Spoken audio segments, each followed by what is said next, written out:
नमस्कार विद्यार्थी मित्रांनो, स्वागत आहे आपल्या बीएमएस मराठी ॲपवरती। तर आता आपण सिंगल ड्रगचा हा आपला दुसरा व्हिडिओ असणार आहे गुडूची वरती। पण त्या अगोदर पुढे जाणे अगोदर सुरुवातीला आपण सिंगल ड्रग काय आहे आणि आपल्या सिलेबसला किती सिंगल ड्रग आहे हे जाणून घेऊया। तर आपल्याला बघा सिलेबस मध्ये काय सांगितलंय, आता बघूया आपल्याला सिलेबस मध्ये 5 सिंगल ड्रग दिले आहेत, जे की आपल्याला पहा इकडे दिले गुडूची, अमलकी, भल्लातक, इकडे दिले गंधक आणि गैरिक। हे आपल्याला टोटल 5 सिंगल ड्रग दिले आपल्या पेपर मध्ये।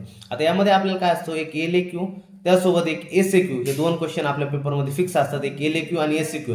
जवळपास म्हणजे 15 मार्कचं वेटेज या आपल्या सिंगल ड्रग टॉपिक वरती आहे। आता यामध्ये काय म्हटलंय बघा, जो गुडूची त्यानंतर गंधक आणि गैरिक हे जे तीन आहेत ना वरचे, ह्या गुडूची, गंधक आणि गैरिक हे तीन काय दिलेत एमके आपल्या मस्ट टू नो साठी, आणि जे अमलकीन भल्लातक हे आपल्याला एमके साठी नाही। तरी पण मागच्या वर्षी जर पाहायला गेले तर अमलकी वरती आपल्याला एलएक्यूला क्वेश्चन पाहायला मिळालं होतं, त्यामुळे सांगता येत नाही एलएक्यू कशावर येईल। त्यामुळे आपल्याला 5 पण ड्रगचा छान प्रकारे अभ्यास करायचा आहे। आता एक सांगतो तुम्हाला, पेपर मध्ये आपल्याला म्हणजे काय येतं, तर आपल्याला 5 जे सिंगल ड्रग आहेत त्यांची तुम्हाला फॉर्म्युलेशन, तुम्ही पाहिलं असं नॉर्मल सोरस वगैरे काय, मी मागच्या 2 व्हिडिओ मध्ये 3 तुम्हाला फॉर्म्युलेशन शिकवले। आता फॉर्म्युलेशन म्हणजे काय, तर ह्या गुडूची वगैरे जे आपल्याकडे 5 ड्रग आहेत, तर 5 ड्रग पासून काय काय आपल्याला बनवता येईल, म्हणजे त्याचा आपण कशा प्रकारे आपण रोगामध्ये किंवा कशा प्रकारे आपण यूज करू शकतो चिकित्सेमध्ये, तर त्याच प्रकारचे फॉर्म्युलेशन ते आपल्याला शिकायचे असते। जसे की गुडूची जे 8 आहेत, गंधकचे 8, असे आपल्याला शिकायचे फॉर्म्युलेशन। जसे की मागच्या व्हिडिओमध्ये शिकलं ना गुडूचीचं सोरस, या व्हिडिओच्या मध्ये तुम्ही गुडूचीचं हिम, त्यानंतर गुडूची सत्व असे शिकणार आहे। ते कशा प्रकारे बनायचं काय नाही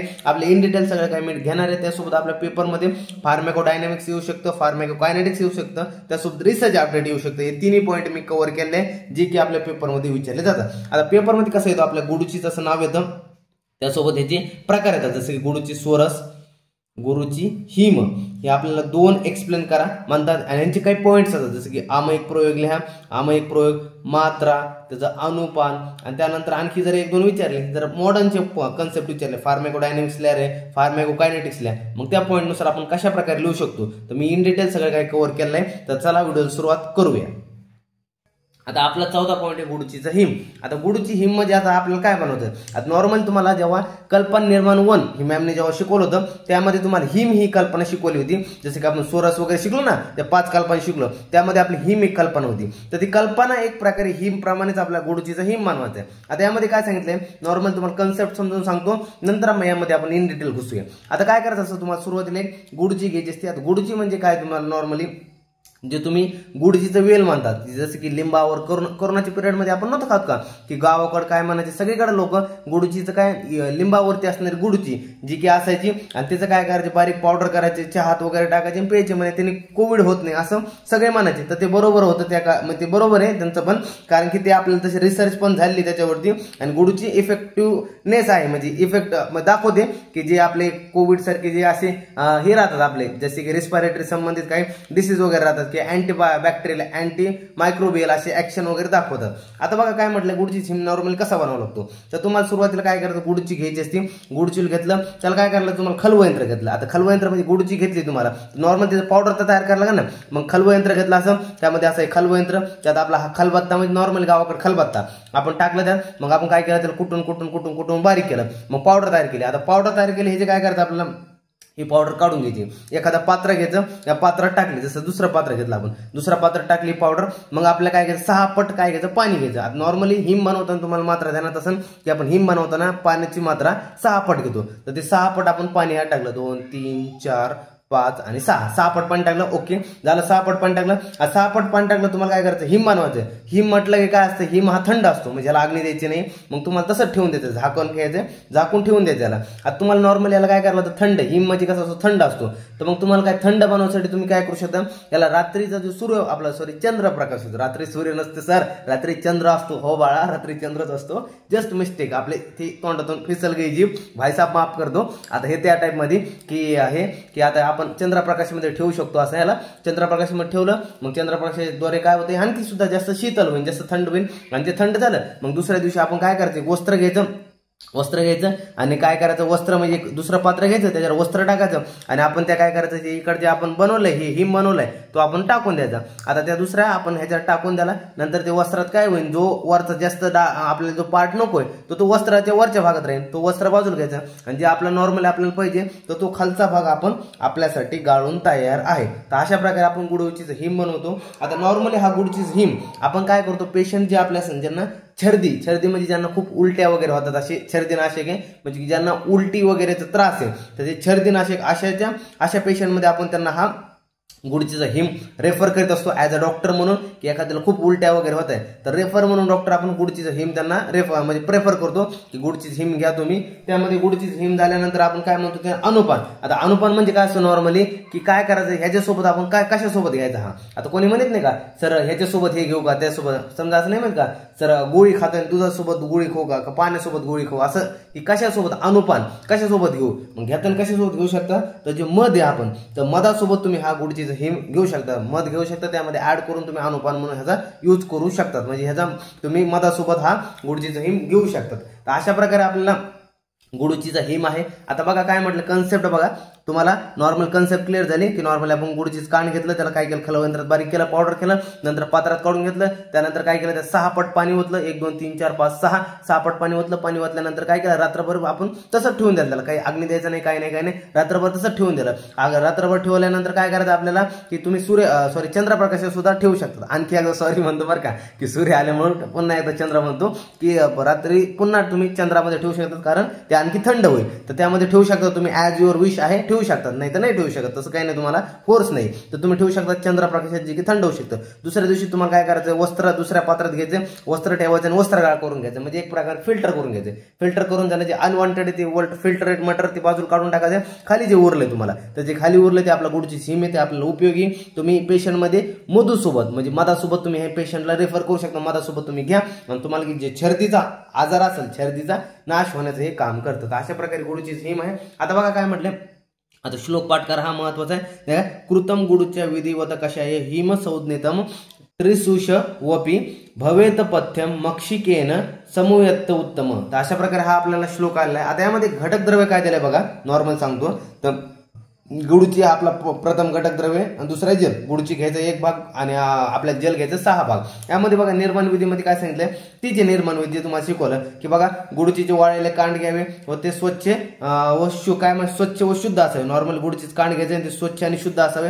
नंतर काय म्हटलं खलवयंत्र साह्याने त्यांना बारीक पावडर करून घ्यायचं. खलवयंत्र साह्याने तुम्ही बारीक पावडर सुद्धा यूज करू शकता शब्द, किंवा चूर्ण सुद्धा यूज करू शकता. खलवयंत्र साह्याने तुम्ही बारीक चूर्ण करून घ्या किंवा पावडर करून घ्या असं म्हटलेलं आहे. नंतर जे बनवलेले पावडर आहे ते पात्रात घ्यावे, जे बनवलेले पात्र आहे ते तुम्हाला म्हणलं की पात्रात घ्यायचं, वेगळ्या पात्रात घेतलं, त्यामध्ये 6 पट पाणी टाकावे व ते पावडर त्यामध्ये पाणी टाकले आहे ते पुरेसे आहे का ते बघा. आता नॉर्मल 6 पट पाणी टाकलंय तुम्ही त्या पावडरमध्ये, तर ते पावडर कसं आहे ते नॉर्मल तुम्ही पाहायचं की ते पावडर बरोबर बसलंय का, त्याच्यात ते पाणी बरोबर टाकलंय का, ते पावडर भिजलंय का, किंवा ते चूर्ण त्यामध्ये बरोबर विरघळय का, आतमध्ये बसलंय का ते पाहायचंय तुम्हाला. 6 पट पाणी टाका एवढं ध्यानात ठेवा फक्त. नंतर त्याला रात्रभर भिजवून ठेवा व त्यामध्ये जास्त थंड त्याची उत्तमता वाढवण्यासाठी चंद्राच्या प्रकाशाखाली ठेवू शकतात. म्हणजे ते रात्रभर तुम्ही भिजवत ठेवायचे, त्याची जर तुम्हाला थंडपणा जास्त वाटत असेल किंवा त्यामध्ये उत्तमता म्हणजे चंद्राच्या ज्या गुणामुळे क्वालिटीज वाढतात त्याच्यामध्ये, तर त्या तुम्हाला वाढवायच्या असेल तर त्यामध्ये तुम्ही चंद्रप्रकाशाखाली सुद्धा हे ठेवू शकतात. नाहीतर असं जर भिजवून ठेवलं तरी चालून जातं. नंतर बघा दुसरं झालंय, आणखी काय म्हटलंय, पुढच्या दिवशी तुम्हाला वस्त्रात या म्हणजे स्वच्छ त्याला काय करायचं गाळून घ्यायचे. नंतर काय म्हटलंय, स्वच्छ गाळून झाल्या अशा स्वच्छ पात्रात जमा करून ठेवा. अशा प्रकारे तुम्हाला काय करायचं गुडची हिम तयार होतो. नंतर काय करायचं की जे स्वच्छ तुमचं हे जमा झालंय तर त्याला काय करायचं स्वच्छ दुसऱ्या एखादं पात्र घ्यायचं आणि त्या पात्रात तुम्हाला जमा करून ठेवायचं. पात्र म्हणू शकता, बाटली म्हणू शकता किंवा कंटेनर सुद्धा म्हणू शकतात. तर तुम्ही असं दुसऱ्या कोणत्या तरी बाटली म्हणा, कंटेनर म्हणा किंवा पात्र म्हणा, त्यामध्ये तुम्ही ही जमा करून ठेवू शकतात गुडचीचं हिम. मग नंतर काय करायचं आपल्याला उपयोग कशामध्ये करायचा आहे तर बघा अनुपान सुरुवातीला घ्यायचं कशासोबत आहे तर मधुसोबत आपल्याला घ्यायचं. उपयोग याचा छर्दीनाशक सांगितलंय. छर्दी म्हणजे काय, ज्यांना उलट्या वगैरे होते खूप तर त्यांना छर्दीचा नाश करणारी छर्दीनाशक सांगितलं गुण. आता हे झालं आपलं नॉर्मल पेपरमध्ये आपल्याला हेच विचारलं जातं की घटक द्रव्य निर्माण विधी, त्यानंतर अनुपान आणि उपयोग. आता उपयोगला काय जण म्हणते सर उपयोग काय तर पेपरमध्ये येतात मागच्या वर्षी आलता आमयिक प्रयोग लिहा. तर आमयिक प्रयोग म्हणून हा शब्द सुद्धा ह्यालाच वापरतात, ध्यानात ठेवा. आमयिक प्रयोग म्हणून हा शब्द ह्यालाच येतात की आमयिक प्रयोग सांगा. तर आमयिक प्रयोग म्हणजे छर्दीचा नाश करणार आहे. आणि ध्यानात ठेवा अनुपान मधु हे कॉमन आहे, बऱ्याच जणांमध्ये कॉमन असतं. फक्त अनुपान कोणाकोणाच्या पुढच्या ड्रग मध्ये फॉर्म्युलेशन मध्ये डिफरंट आहे ते ध्यानात ठेवा. पेपरमध्ये यावरती एमसीक्यू विचारला जातो, त्यासोबत एसीक्यू मध्ये व्हीव्हीआयएमपी. पेपरमध्ये एवढंच पाहतात घटक द्रव्य काय निर्माण विधी जास्त कोणी वाचत नाही एवढं काय, कारण की नॉर्मल कॉमनच असते. त्यामुळे अनुपान ध्यानात ठेवा, कोणाचा एखादा स्पेसिफिक अनुपान असतो आणि जे उपयोग आहे कशावरती काम करतं हे आपल्या स्पेसिफिक पाहिजेच. आता बघूया फार्माकोडायनॅमिक्स. आता फार्माकोडायनॅमिक्स मध्ये काय म्हटलं असतं नॉर्मली, जे आपल्याकडे हिम असेल काय म्हणजे फॉर्म्युलेशन असेल, त्या फॉर्म्युलेशन मध्ये आपल्याला काय पाहायला मिळतं फार्माकोडायनॅमिक्स, त्यामध्ये कॉन्स्टिट्यूएंट पार्टिकल काय किंवा ते कोणत्या प्रकारे काम करतं तर ते आपल्याला इन डिटेल यामध्ये सगळं काय फार्माकोडायनॅमिक्स मध्ये सांगायचं असतं. आता फार्माकोडायनॅमिक्स मध्ये काय झालं, सुरुवातीला अल्कलॉइड्स. आता जी गुडूची हिम बनवतो आपण त्या हिम मध्ये अल्कलॉइड, ग्लायकोसाइड्स आणि स्टेरॉइड आणि पॉलिसॅकराइड आपल्याला पाहायला मिळतं. आता तुम्हाला एक सांगतो, जेव्हा आपण हिम बनवतो म्हणजे नॉर्मली एक काय करतो आपण, काय एक द्रव्य घेतो, त्या द्रव्याचं बारीक पावडर करतो, पाण्यात टाकतो. मग आपण कुठं अग्नी द्याला का, तर नाही. अग्नी नाही द्याल्यामुळे ते अल्कलॉइड, ग्लायकोसाइड, स्टेरॉइड आणि पॉलिसॅकराइड हे काय होतात, तसेच राहतात. म्हणजे जर अग्नी द्याला असतात हे काय झाले असते की ह्यांच्यातले काय झाले असते, हे डिस्ट्रॉय झाले असते एक प्रकारे, की अल्कलॉइड झाले, ग्लायकोसाइड झाले, ते नष्ट झाले असते. पण जर आपण अग्नी देत नाही तर ग्लायकोसाइड आणि ते अल्कलॉइड जे आहे तर ते प्रिझर्व राहतात त्यामध्ये कोल्ड एक्स्ट्रॅक्शन असल्यामुळे जे आपण गुडूची हिम बनवलंय ते कोल्ड एक्स्ट्रॅक्शन आहे. गुडूचीचं जे कोल्ड एक्स्ट्रॅक्शन म्हणतो ना, म्हणजे गुडूची पासून काहीतरी कोल्ड एक्स्ट्रॅक्शन, थंड एक्स्ट्रॅक्शन काढले तर ते आपलं काय की गुडूची हिम आहे. आता यामध्ये अल्कलॉइड आपल्याला पाहायला मिळतो. अल्कलॉइड मध्ये काय म्हटलंय बघा, की cold extraction preserve alkaloid like berberine, choline, त्यानंतर पाल्मेटिन. जे कोल्ड एक्स्ट्रॅक्शन काढले आपण की गुडूची पासून गुडूची हिम मध्ये, त्यामध्ये अल्कलॉइड पाहायला मिळतात, जसे की आपल्याला बर्बेरियम झालं, कोलिन झालं आणि पाल्मेटिन यामध्ये पाहायला मिळतं. विच ते काय करतात, हे काम काय करतात तर इम्युनोमोड्युलेटरी. आता इम्युनोमोड्युलेटरी म्हणजे काय म्हटलंय नॉर्मली, जे तुमची इम्युनिटी वाढवतं, त्यासोबत अँटी इन्फ्लामेटरी इफेक्ट. आता अँटी इन्फ्लामेटरी इफेक्ट म्हणजे बॉडीमध्ये तुम्हाला कुठेही सूज आली असेल बॉडीमध्ये, तर ती सूज कमी करण्याचं काम हे गुडचीचं हिम करतं. त्यातला कोणता द्रव्य, त्यातला कोणता पार्टिकल, कॉन्स्टिट्यूएंट, तर अल्कलॉइड हे काम करतं. पहिले इम्युनोमोड्युलेटरी ऍक्शन दाखवतं, दुसरे अँटी इन्फ्लामेटरी इफेक्ट दाखवतं. त्यानंतर बघा काय म्हटलंय, ग्लायकोसाइड. आता ग्लायकोसाइड मध्ये काय म्हटलंय बघा, कोल्ड एक्स्ट्रॅक्शन म्हटलंय, रिटेन ग्लायकोसाइड. जे कोल्ड एक्स्ट्रॅक्शन जे आपलं हिम आहे त्यामध्ये ग्लायकोसाइड राहतात, सच ॲज टेनोस्पोराइड आणि कॉर्डिफोलोसाइड्स. आता ह्यामध्ये जे ग्लायकोसाइड आहेत, तर ग्लायकोसाइड दोन प्रकारचे यामध्ये राहतात. यामध्ये टेनोस्पोराइड आणि कॉर्डिफोलिसाइड. तर कॉर्डिफोलिओसाइड हे जे राहतात त्याला आपण काय म्हणतो, नोन फॉर देअर अडॅप्टोजेनिक आणि अँटीऑक्सिडंट प्रॉपर्टी. आता हे काय काम करतात बॉडीमध्ये नॉर्मली, अडॅप्टोजेनिक आणि अँटीऑक्सिडंट. आता अडॅप्टोजेनिक म्हणजे काय, बॉडीमध्ये स्टेबिलिटी मेंटेन करण्याचं काम करतात. जे बॉडीमध्ये आपल्या क्षय वगैरे होत राहतात, नॉर्मली आपल्या बॉडीचा कुठं ना कुठं ऱ्हास होत असतो, तर ते बॉडीमध्ये हिमोस्टॅसिस काय म्हणतात, बॉडीमध्ये मेंटेन करण्याचं काम, बॉडीमध्ये स्टेबिलिटी ठेवण्याचं काम हे अडॅप्टोजेनिक हे ग्लायकोसाइड करतात. त्यासोबत आता अँटीऑक्सिडंट म्हणजे काय, बॉडीमध्ये जे काही फॉरेन पार्टिकल असेल, बाहेरून काही पार्टिकल आले असेल, फ्री रॅडिकल असेल, त्यांना न्यूट्रलाइज करण्याचं काम कोण करतं, हे ग्लायकोसाइड करतं. म्हणजे बाहेरून जे आपल्यासाठी हार्मफुल मटेरियल असेल, हार्मफुल पार्टिकल आले असेल, तर त्यांना न्यूट्रलाइज म्हणजे त्यांचं काय करणं, त्यांचा एक प्रकारे नाश करण्याचं काम हे कोण करतात, ग्लायकोसाइड करतात. तर समजले दोन्ही पण. आता बघू स्टेरॉइड आणि पॉलिसॅकराइड. आता स्टेरॉइड आणि पॉलिसॅकराइड मध्ये काय सांगितलंय, this compound are important for their role in enhancing immune response and exhibiting anti diabetic effect. आता हे बॉडीमध्ये काय करतात नॉर्मली, की आपले इम्युनो जो रिस्पॉन्स होतो म्हणजे एक प्रकारे इम्युनिटी वाढवतात आणि त्यासोबत अँटी डायबेटिक इफेक्ट. बॉडीमध्ये कुठेही जर साखर वगैरे वाढली असेल तर अँटी डायबेटिक, तर त्यांना कमी करण्याचं, डायबेटिकच्या पूर्ण अपोजिट हे कर्म करतं. अँटी डायबेटिक इफेक्ट दाखवतो, बॉडीमध्ये कुठेही साखर वाढवू देत नाही. तर अशा प्रकारे झालं स्टेरॉइड आणि पॉलिसॅकराइड. आता बघा फार्माकोकायनेटिक्स. आता फार्माकोकायनेटिक्स लिहिताना तुम्हाला एक ट्रिक सांगतो, तर तुम्हाला नॉर्मल लिहिताना ADM आणि ADME ते एडीमी एवढी ट्रिक ध्यानात ठेवा. एडीमी म्हणजे काय, ऍब्झॉर्प्शन, डिस्ट्रीब्युशन, मेटाबॉलिझम, एक्सक्रेशन. हे 4 स्टेपनुसार तुम्हाला पेपरमध्ये फार्माकोकायनेटिक्स लिहायचा असतो. कशाचा पण विचारू द्या, ह्या वर्षी पेपरमध्ये जर विचारला कशाचा पण फार्माकोकायनेटिक्स विचारला तर एडीएमई लिहायचं. एडी म्हणजे ऍब्झॉर्प्शन, डिस्ट्रीब्युशन, मेटाबॉलिझम आणि एक्सक्रेशन. तर 4 स्टेपनुसार आपल्याला लिहायचं असतो. आता यामध्ये काय म्हटलंय बघा, सुरुवातीची आपली पहिली स्टेप आहे ऍब्झॉर्प्शन. आता ऍब्झॉर्प्शन म्हणजे काय, आता जे आपण नॉर्मली हिम घेतले, तर हिम आता घेतलं, तर हिम घेतल्यानंतर बॉडीमध्ये कशा प्रकारे ऍब्झॉर्ब होतं, तर बघा काय म्हटलं, ऍडमिनिस्ट्रेटेड ओरली ऍज अ कषाय. ज्या प्रकारे आपण बॉडीमध्ये कषाय घेतो, कषाय कसं मुखाद्वारे पितो ना कषाय, तर कषाय त्याच प्रकारे आपल्याला हिम पण घ्यायचा. ऍडमिनिस्ट्रेटेड ओरली ऍज अ कषाय, कषायाप्रमाणे आपल्याला हा घ्यायचा आहे. ह्याचं ओरली आपल्याला ऍडमिनिस्ट्रेट करायचं आहे. नंतर काय म्हटलंय, active compound are efficiently excreted into the water. जे ऍक्टिव्ह कंपाऊंड असतात का, जे आपण नॉर्मली पावडर मधून पाण्यात टाकले, तर पाण्यामध्ये जे ऍक्टिव्ह कंपाऊंड येऊन जातात, जेव्हा ते रात्रभर भिजवून ठेवतो आपण, तेव्हा ऍक्टिव्ह कंपाऊंड त्या पाण्यामध्ये उतरतात. नंतर काय म्हणतात, absorb through the gastro intestinal tract. तर काय होतं, नॉर्मली ते ऍब्झॉर्ब होतात कशाला, जे गॅस्ट्रो इंटेस्टायनल ट्रॅक असेल आपला, तर गॅस्ट्रो इंटेस्टायनल ट्रॅक्ट मधून ते काय होतात, ऍब्झॉर्ब होतात. ही झाला पहिली स्टेप आपली ऍब्झॉर्प्शन.